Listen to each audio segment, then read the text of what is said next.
Hello and welcome to the video. This is an EdgeTX Quick Tip for a patron of mine called John.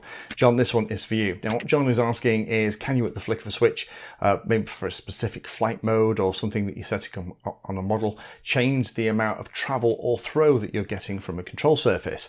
The answer is, of course you can. It's EdgeTX. The thing that I've done here just for demonstration is I've set up the aileron, which is that first channel that's moving, and at the moment we get 100% travel in each direction unless this switch is in the middle position, in which case we only get 50% travel. Hopefully you can see that. And if it moves out the middle position, we get 100%. If it's in the middle position, then we get 50%. Down position we get 100. How have I done that? Well, this is a pretty standard thing in terms of setting up dual rates. It's nothing particularly new. So let me just refresh your memory, John, about how you do this. Let's go into the model settings. Let's go into the input, and I'll zoom in a little bit so you can see what I'm doing. So here we are zoomed into the screen. Hopefully you can see that a little bit better. What I've done is in the input part of the screen with aileron, I've set up two settings for the aileron control. One of them gives a full 100%. If we just edit that, you can see here. So we have aileron, the source is the aileron stick, and the weight is 100%. So that means we get full travel. And as I move it around, you can see here on the right hand side, it goes from -100 to +100. There we go. That's even better when the thing's in the right place, isn't it? So that's the way that it works.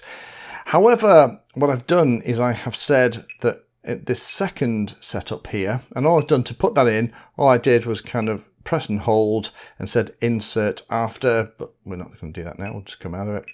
What I've done is I've set up the same thing again with the aileron being the stick input, but this time I've set the weight crucially for 50%. And you can see as I move the switch into the middle position, which is what SE dash means. When it's in SE dash, you'll see that the rate drops to 50%, and when it's out that middle position it goes back up. And the reason I've done it that way, or how I've done it, is if we come up here, I've set the switch for when it's 100% to have the exclamation mark in front of it, exclamation mark SE hyphen. So what that basically says is when the switch is not in the SE position, i.e. when it's fully up or fully down, we get 100% the travel. When it's in the middle position, we get 50%. Now, obviously the way that you set this up would be you'd set up that lower number to give you whatever travel you want for that particular flight mode. And you would also, rather than use SE hyphen, you would pick whichever switch position initiates the manual mode that you're setting up, John. So then that way it would be, I don't know, maybe it's SA.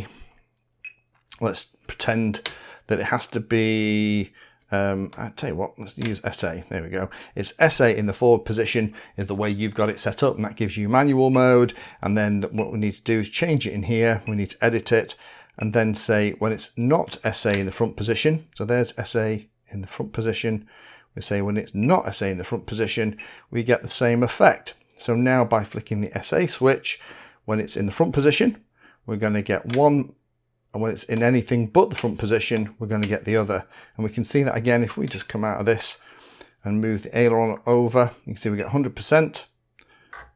I can just do one stick without moving everything. And I move SA to that forward position, it limits it to 50%. So that's the way that you do it. Standard dual rate stuff. Just make sure that you are picking exactly the same switch position for the stabilizer. I think it's a Copilot that you're using, which will pop you into manual mode if you can't get the linkages to get you where you need to be. Thank you for watching the video. If you watch my videos and find them useful, then please take a moment to hit the like and subscribe button. It helps the channel a lot.